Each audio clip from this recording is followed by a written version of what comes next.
Assalamualaikum warahmatullahi wabarakatuh. Perkenalkan, nama saya Nahdiatul Umah dari Prodi D3 Anafarma kelas 1A. Jadi pada kesempatan kali ini saya akan membahas sedikit mengenai elektrografimetri.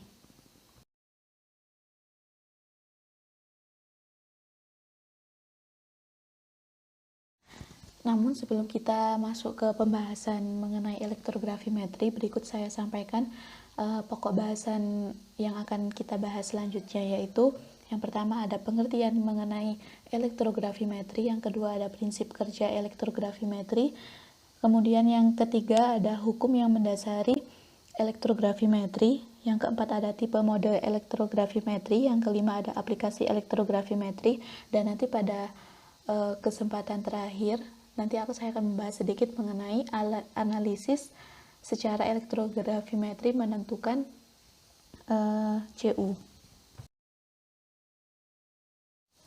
Elektrografimetri adalah suatu metode analisis yang didasarkan pada pengendapan zat dengan menggunakan listrik.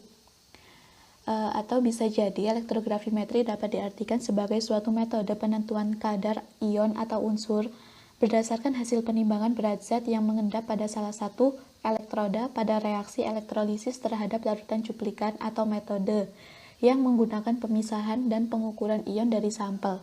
Biasanya sampel ini menggunakan bahan dari logam.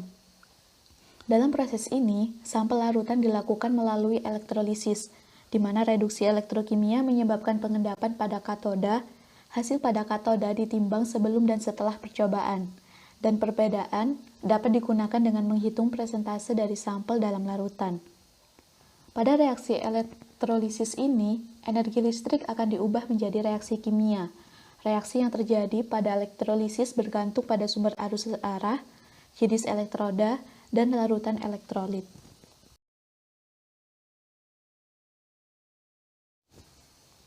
Faktor utama yang mempengaruhi sifat fisis endapan. Secara ideal, endapan harus melekat kuat pada elektrode, rapat dan halus sehingga apabila dicuci, dikeringkan, dan ditimbang tidak menyebabkan kehilangan berat.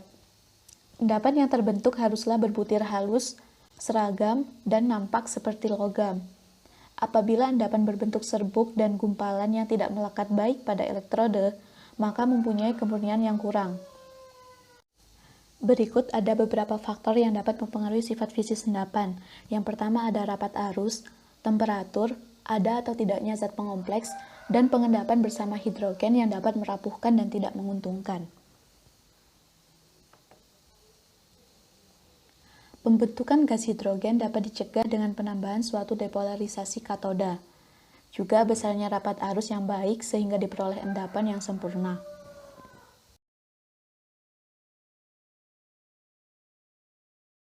Elektrografimetri adalah suatu metode analisa kimia fisika, di mana prinsip dari analisa elektrografimetri sama dengan analisa secara grafimetri.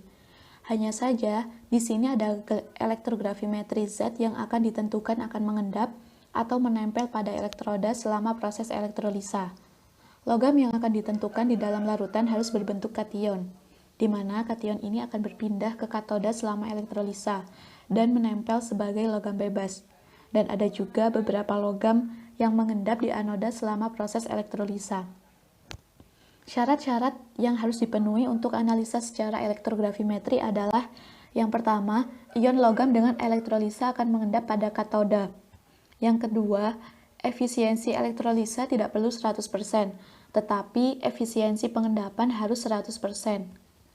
Yang ketiga, bila sampel terdiri dari campuran logam-logam, maka untuk mengambil salah satu logamnya cukup dengan mengatur potensial elektrolisa yang sesuai untuk logam yang diinginkan. Analisis secara elektrografimetri didasarkan pada prinsip sel elektrolisis yang dilakukan selama waktu tertentu hingga proses reduksi atau oksidasi berlangsung sempurna.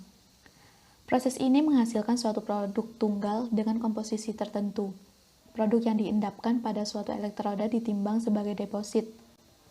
Cara pengendapan mengikuti hukum Faraday dan hukum Ohm.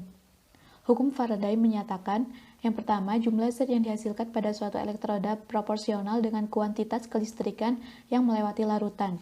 Yang kedua, jumlah zat yang berbeda yang terendapkan atau terbentuk oleh jumlah listrik yang sama proporsional dengan ekuivalensi zat tersebut.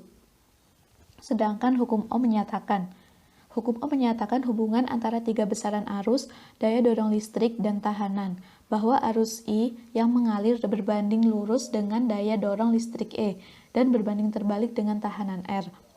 Pada umumnya, terdapat tiga macam kondisi yang dapat diterapkan pada suatu elektrolisis, yaitu yang pertama, elektrolisis dilakukan pada suatu harga potensial luar yang digunakan pada harga yang tetap. Yang kedua, elektrolisis dilakukan pada suatu harga arus yang tetap. Yang ketiga, elektrolisis dilakukan dengan mempertahankan potensial salah satu elektrodenya pada suatu harga tetap. Apabila arus listrik mengalir ke dalam suatu sel elektrokimia, keseluruhan potensialnya dapat dipengaruhi oleh tiga fenomena lain yang timbul, yaitu dengan adanya potensial ohmik, polarisasi konsentrasi, dan polarisasi kinetik. Potensial ohmik ini disebut juga sebagai potensial jatuh, di mana harga dari potensial ohmik ini sebesar IR. Potensial ohmik ini dapat terjadi baik pada sel galvani maupun pada sel elektrolisis. Pengaruh dari potensial ohmik ini adalah dapat memperbesar potensial yang diperlukan untuk menggerakkan suatu sel elektrolisis, dan sebaliknya dapat memperkecil potensial yang terukur pada suatu sel galvani. Selanjutnya ada tipe metode elektrografimetri. Yang pertama ada elektrolisis pada potensial terpasang yang tetap.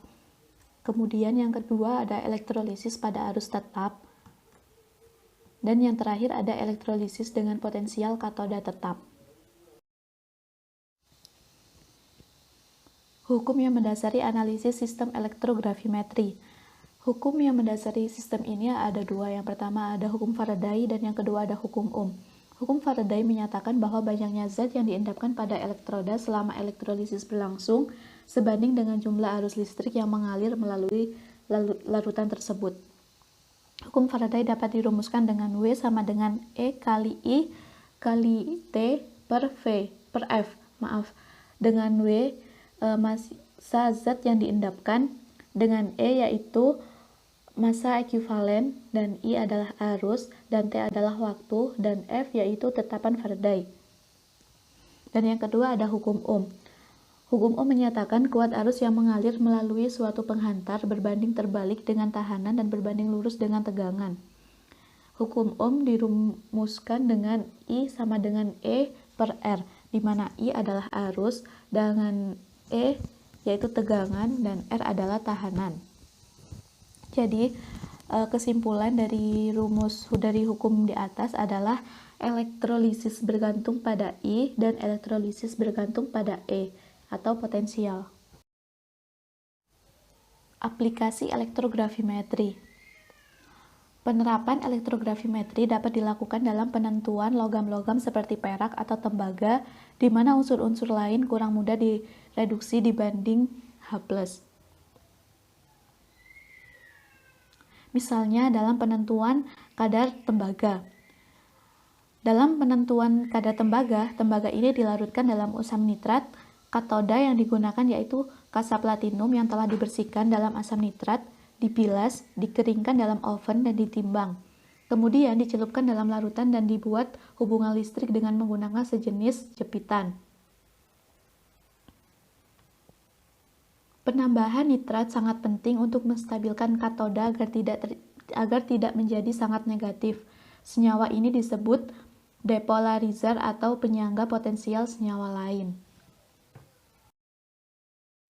Nah, kemudian sesuai dengan yang saya sampaikan di awal tadi, di sini saya akan membahas analisis secara elektrografimetri dalam penentuan kadar tembaga.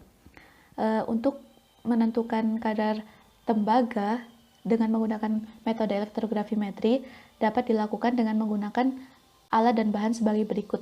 Yang pertama, alat yang dapat digunakan ada bejana elektrolisis berbahan kaca, lempeng karbon, lempeng platina, kabel penghubung dan penjepit buaya, power supply, amplas, botol semprot, penjepit kayu, labu ukur, pipet tetes, gelas ukur, gelas arloji, oven, desikator, dan neraca analitik.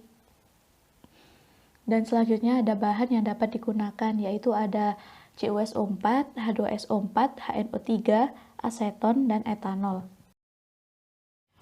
Prosedur percobaan, analisis secara elektrografimetri penentuan kadar Cu atau tembaga.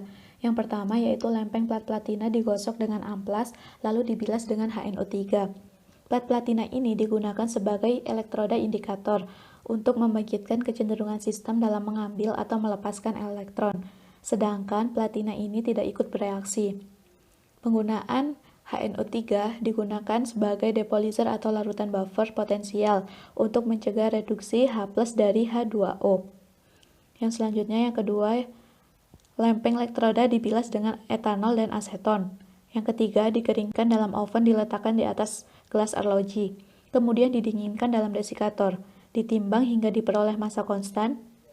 Kemudian dipipet 10 ml CuSO4 1 molar dimasukkan ke dalam bejana elektrolisis. Yang ketujuh, ditambah 1 ml H2SO4 pekat ke dalam bejana elektrolisis dan ditambahkan aqueous hingga tanda batas. Penggunaan larutan H2SO4 ini digunakan untuk mempercepat reaksi penguraian. Yang kedelapan, lempeng platina diletakkan di dalam bejana elektrolisis dan bagian atas lempeng dicapit dan dihubungkan melalui kabel dengan arus listrik. Lempeng platina ini digunakan sebagai katoda. Yang kesembilan, lempeng karbon diletakkan di dalam bejana elektrolisis dan bagian atas lempeng dicapit dan dihubungkan melalui kabel dengan arus listrik. Lempeng karbon ini digunakan sebagai anoda. Yang ke-10, arus listrik yang digunakan adalah 2 buah baterai atau 2 ampere atau sama dengan 3 volt. Digunakan 2 ampere karena analisa ion Cu+ dilakukan secara cepat dengan pengadukan.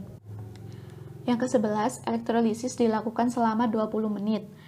Selanjutnya, setelah elektrolisis, lempeng platina diangkat dan diperoleh endapan Cu pada lempeng platina. Kemudian, endapan tersebut dicuci dengan etanol dan aseton. Lempeng platina yang terdapat endapan Cu ditimbang hingga diperoleh massa konstan. Langkah terakhir yaitu dihitung massa tembaga dengan menggunakan hukum Faraday dengan persamaan yang sudah dibahas tadi.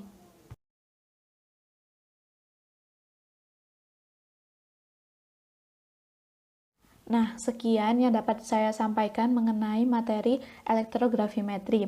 Apabila ada salah kata, saya mohon maaf yang sebesar-besarnya, dan apabila ada kesalahan dalam pengucapan ataupun secara materi, saya juga mohon maaf sebesar-besarnya. Terima kasih dan wassalamualaikum warahmatullahi wabarakatuh.